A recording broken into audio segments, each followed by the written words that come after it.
On the morning of August 15, 1893, the richest girl in Newport disappeared and left behind a trail of secrets worth killing for.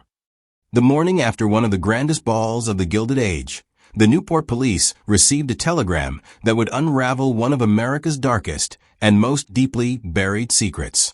Evangeline Cunningham, 23 years old, beautiful, brilliant, and the sole heir to a $40 million railroad empire, had vanished from her family's mansion, Windward Hall, during the most exclusive event of the summer season.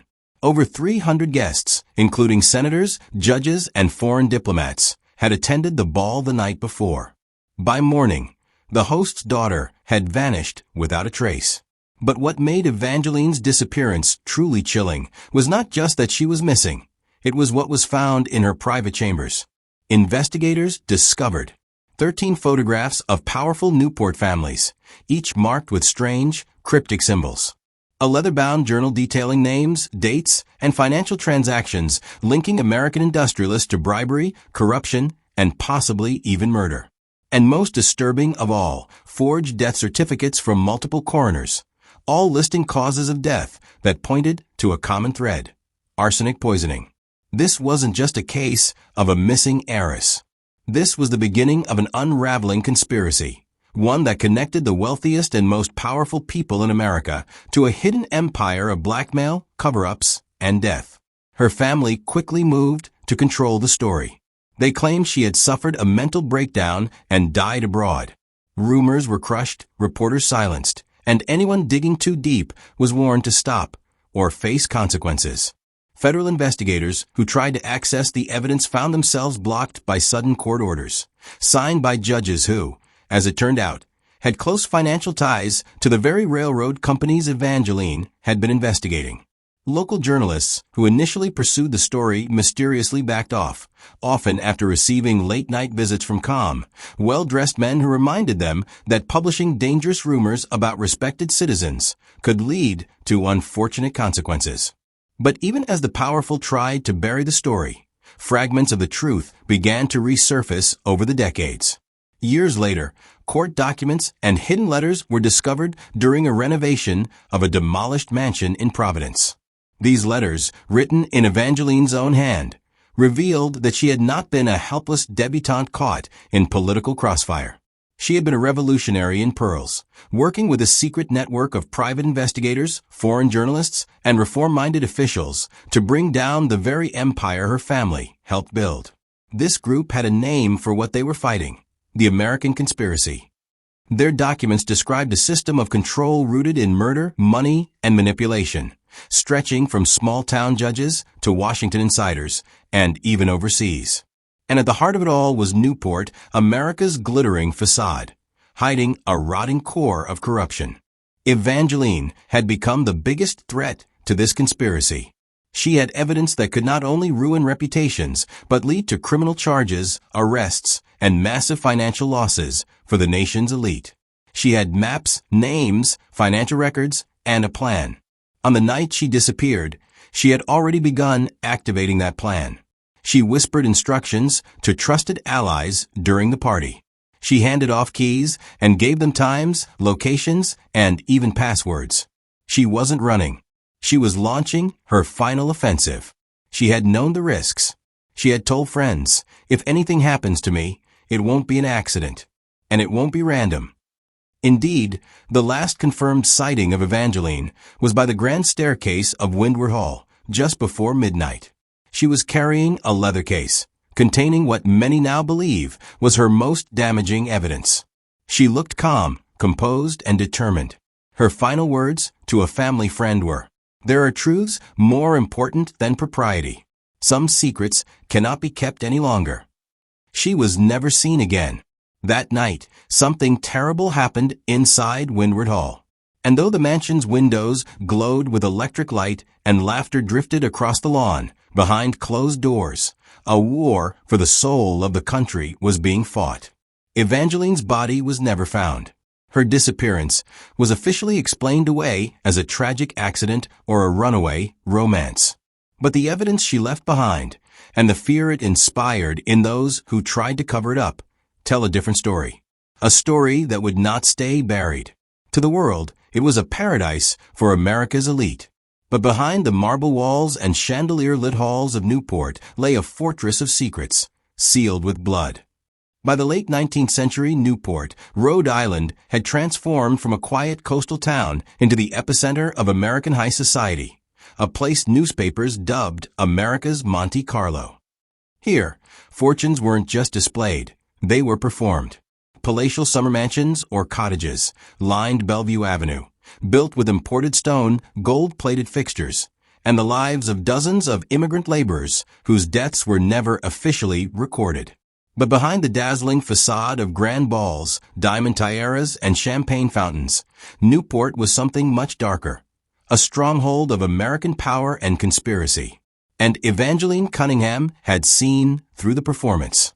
Windward Hall, the Cunningham family estate, was a crown jewel of Newport, an architectural wonder overlooking the Atlantic. With 68 rooms, it was a monument to wealth and control. Inside were libraries filled with rare European books, secret tunnels connecting to neighboring estates, and even a private telegraph office linked directly to the family's railroad dispatch centers.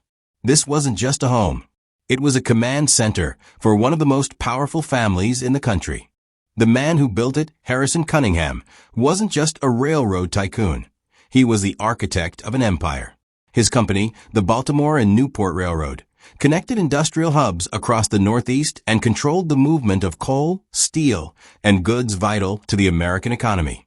By 1893, his wealth exceeded $40 million, over $1 billion in today's currency. And that was just the part he allowed the public to see. Secret banking records uncovered decades later revealed that Cunningham controlled offshore companies, illegal mining operations, and shadowy foreign shipping firms designed to dodge labor laws. His influence extended from Wall Street to Washington to Europe, and Evangeline, his own daughter, was beginning to untangle the threads. Unlike the pampered socialites of her class, Evangeline wasn't content with dresses and courtship. She had returned from elite finishing schools in Europe, not just fluent in 4 languages, but also trained in philosophy, law, accounting, and investigative techniques. She knew how to follow the money, and she was beginning to suspect that the family fortune was stained with more than just industrial soot. Worse still, she learned that her future had already been decided for her. She was to marry into another powerful family, not for love, but for consolidation. 2 of her suitors were European counts connected to international banking schemes. Another was the son of a steel magnate tied to deadly mining collapses. She rejected all of them. Evangeline wasn't just resisting a marriage. She was resisting an entire system, a secret alliance known as the Newport Compact. This compact, as she discovered through hidden documents and interviews with staff, was made up of 7 of America's wealthiest families. Together, they had divided control of the country's major industries: railroads, steel, shipping, banking, coal, agriculture, and manufacturing. They met behind closed doors at balls, dinners, and hunting lodges, where marriages were arranged, politicians bought, and journalists silenced.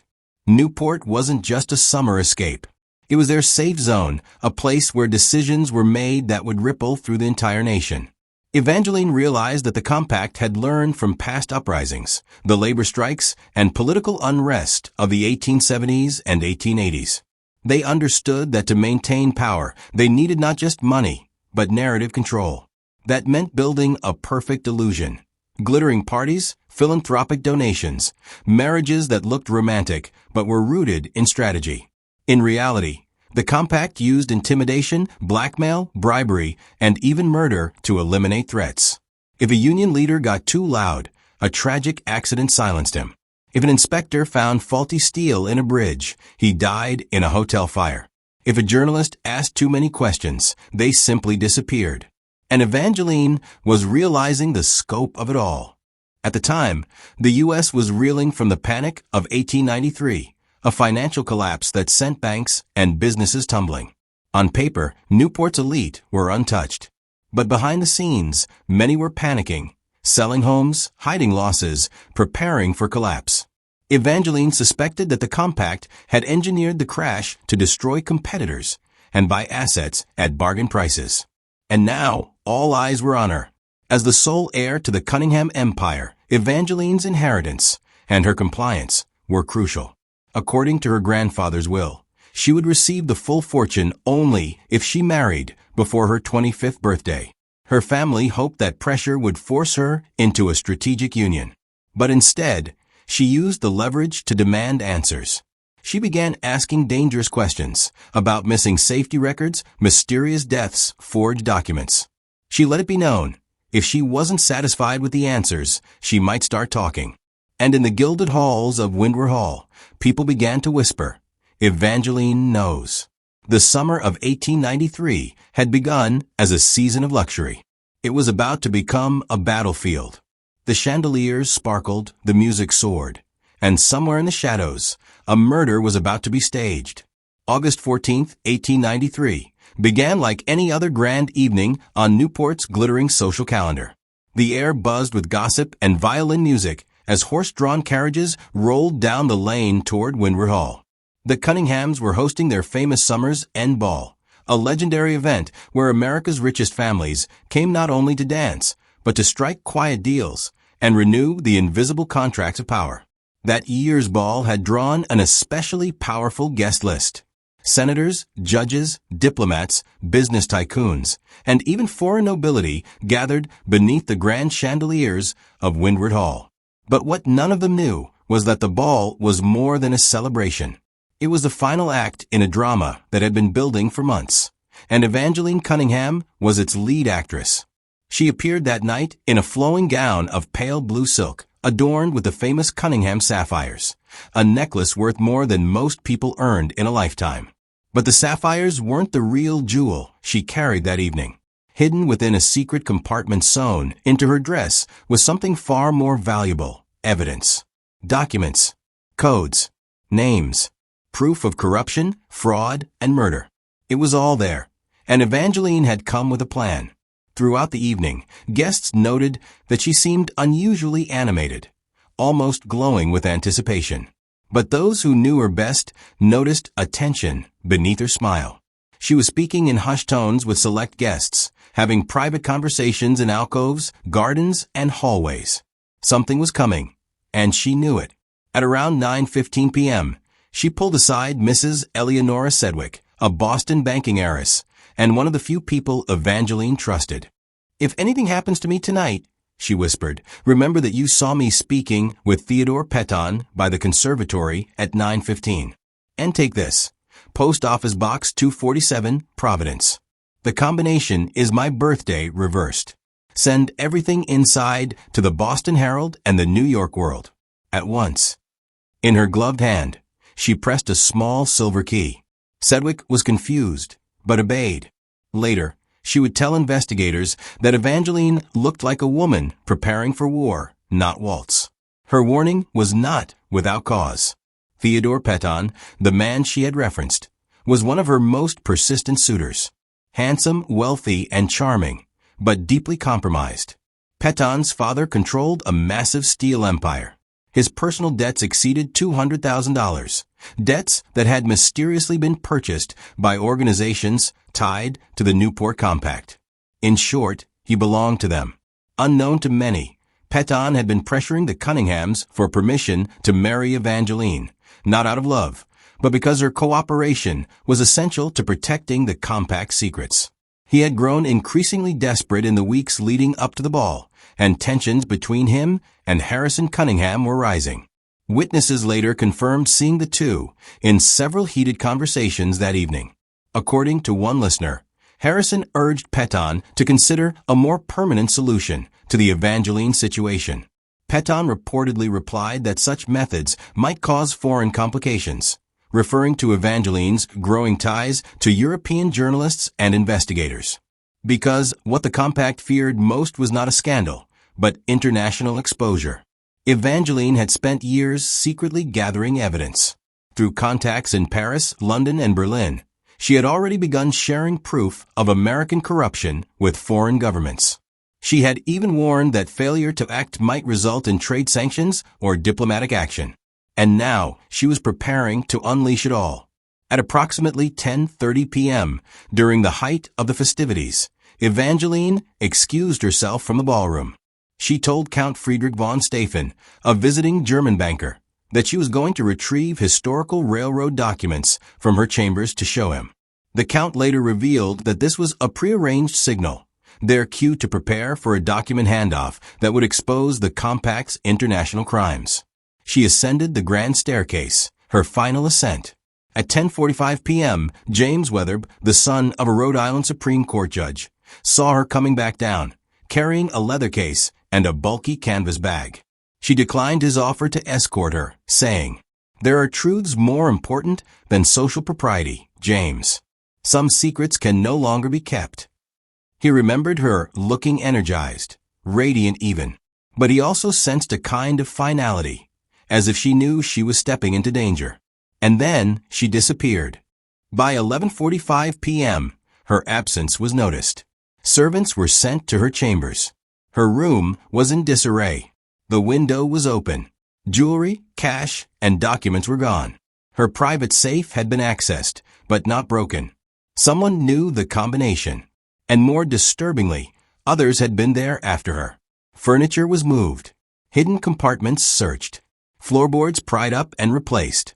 Whoever came next was not looking to protect Evangeline.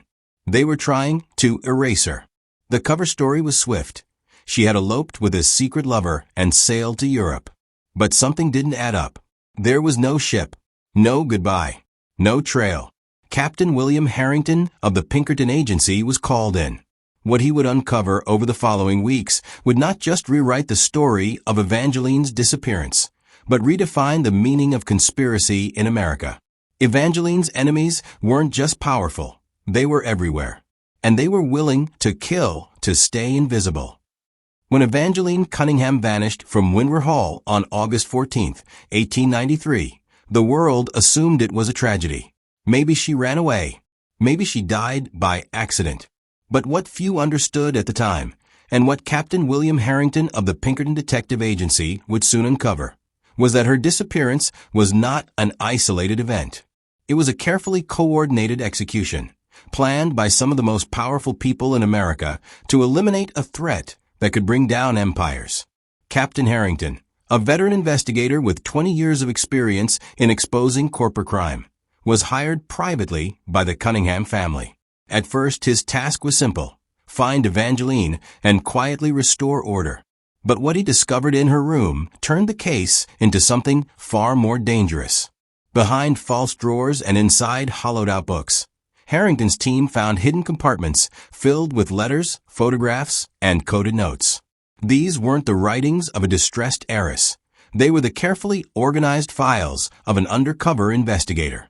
Evangeline had been corresponding with lawyers, journalists, federal agents, and even private detectives from as far away as London and Paris. She had uncovered a conspiracy so vast and so entrenched, it had a name of its own: the Newport Compact. This wasn't just a social club or a network of wealthy families. It was an organized criminal syndicate operating under the cover of high society. 7 families, each controlling a vital sector of the American economy: railroads, coal, steel, banking, agriculture, shipping, and textiles, had joined forces to eliminate threats, rig markets, and dominate national policy.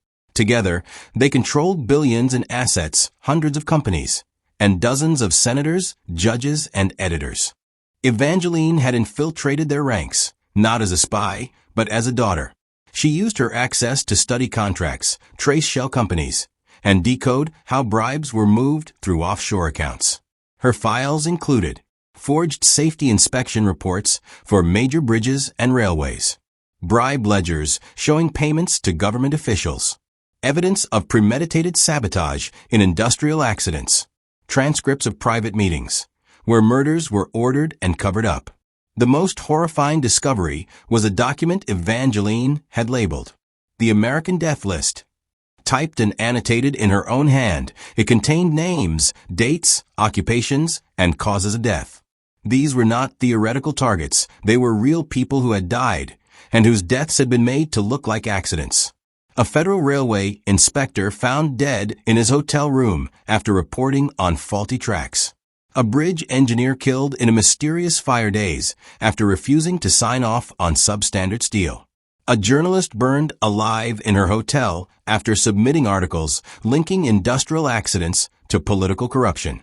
A congressman poisoned during dinner at the Union Club, just before testifying against railway barons. Each death had been ruled accidental, natural, or unfortunate. But Evangeline's notes revealed the truth. These were hits. And the compact didn't operate alone. Evangeline had discovered a shadowy entity known as the Newport Adjustment Bureau, a secretive organization that provided resolution services to high-powered clients. The Bureau offered everything from blackmail cleanup to assassination disguised as accidents. Their pricing sheet, decoded by Harrington's team, read like a hitman menu. $5,000, intimidation or professional discrediting. $20,000, disappearance with plausible cover story. $50,000, permanent elimination with forged documents and no legal trace. $75,000 plus multi-target operations, including bribery and witness suppression. When Harrington attempted to track down the Bureau's offices in New York, Chicago, and San Francisco, he found only empty rooms and vanished records. Employees had disappeared. Business licenses had been quietly canceled. It was as if the Bureau had never existed, except for the lives it had destroyed. Then came the biggest breakthrough. 3 weeks after Evangeline's disappearance, Harrington noticed a patch of recently disturbed earth in Windward Hall's gardens, near the conservatory where she had last been seen with Theodore Peton. Buried 4 feet down, wrapped in oiled canvas and sealed in wax, was a waterproof metal container. Inside were duplicates of the files Evangeline had kept in her safe, including her most damning documents. Among them, international financial records showing U.S. companies laundering money through foreign banks. Correspondence with European intelligence agents monitoring American business activities. An organizational chart detailing the entire Newport Compact, from top-tier families to local officials, doctors, funeral homes, newspapers, and more. Proof of collaboration with European and Russian industrial cartels, coordinating global resource manipulation. At the bottom of the container was something that chilled even Harrington, a death warrant for Evangeline. Signed by Judge Cornelius Wetherb, co-signed by Theodore Peton, and authorized by Heiress Cunningham himself, it ordered a permanent resolution to the EC problem, citing her international connections as a foreign complication. The plan called for her to be drugged, killed, and her body dropped into the sea from a private yacht. Her disappearance would be explained as a runaway elopement with a mysterious European lover. Evangeline knew this plan existed. She had predicted it, and had taken measures to ensure that, even in death, the truth would survive her. Evangeline died without a trial, without a grave, without justice. But she did not die in vain. 10 days after Evangeline Cunningham vanished from Windward Hall, packages began arriving at newspaper offices across the East Coast.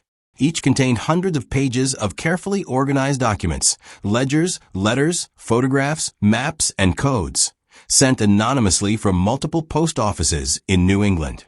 The timing was not a coincidence. This was her plan. Evangeline had anticipated her murder. She knew the compact would act if she pushed too far. And so before that final night, she had activated a series of disclosure protocols, procedures designed to release her evidence to the world if she failed to return alive. She had built a fail-safe, and it worked. On August 24, 1893, the New York World, the Boston Herald, and the Philadelphia Inquirer published simultaneous front-page stories detailing the existence of the Newport Compact, complete with evidence Evangeline had collected. Within 48 hours, the U.S. Attorney General was under pressure to launch an investigation. Senators were calling for congressional hearings. European governments demanded answers. Evangeline had spoken from beyond the grave. The public was outraged. How had this conspiracy operated for so long, so openly, without detection? How had over 40 murders been hidden under the illusion of unfortunate accidents? And how could the nation's most respected families, people with buildings and towns named after them, be part of a criminal empire? But while the system shook, it did not fall. Heiress Cunningham died just 2 weeks after the news broke of what was officially ruled a heart attack. No autopsy was performed. The timing was suspicious.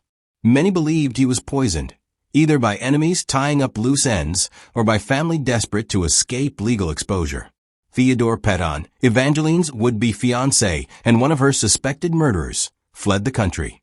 Using private ships and hidden bank accounts, he disappeared into Argentina, where he lived on a secluded estate under an assumed name. He never returned to the U.S. and was never brought to justice. He died quietly in 1923, still writing encrypted letters to associates back home. Judge Cornelius Wetherbe, who had signed Evangeline's death order, was quietly removed from the bench.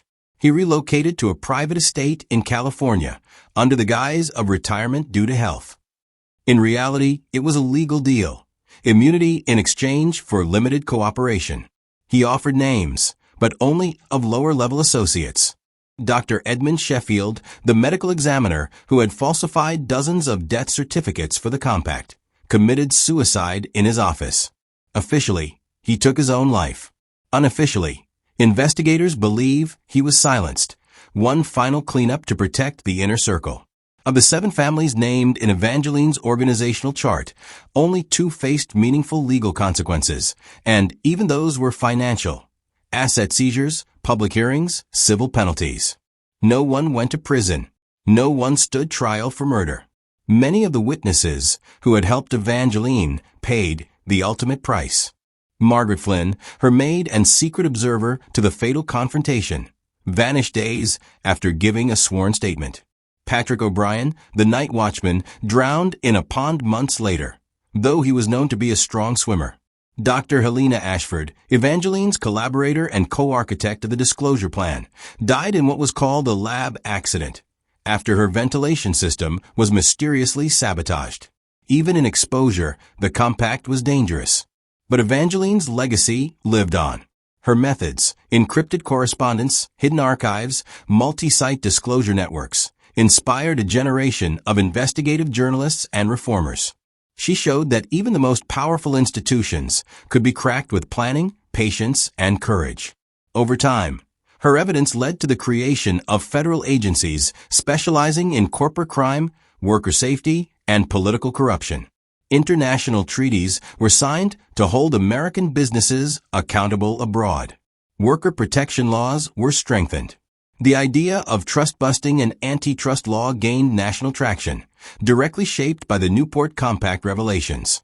Windward Hall, the mansion where Evangeline had vanished, was sold, turned into a hotel, then burned down under mysterious circumstances in 1932. Rumors of strange voices, ghostly dreams, and documents that vanished before guests' eyes persisted for decades. Some say Evangeline still haunts the halls, demanding justice that never came. The leather case she had thrown from her window during her final struggle was never officially recovered. Some believe it washed out to sea. Others claim it was retrieved by fishermen and secretly handed to federal agents. A final archive containing the names of U.S. senators, Supreme Court justices, and international financiers whose exposure would have rocked the world. Those files, if they exist, remain locked away. The last unanswered question is the fate of Evangeline's most devastating document, the insurance policy. It wasn't just a record of past crimes. It included predictions, what the compact would do after her disappearance, who they'd target next, how they'd respond to public exposure. Many of those predictions came true with eerie precision, but portions of the document were never made public. Historians suspect the most explosive sections, naming sitting politicians, linking the compact to other secret organizations, were buried by federal officials, not to protect the compact, but to protect national stability.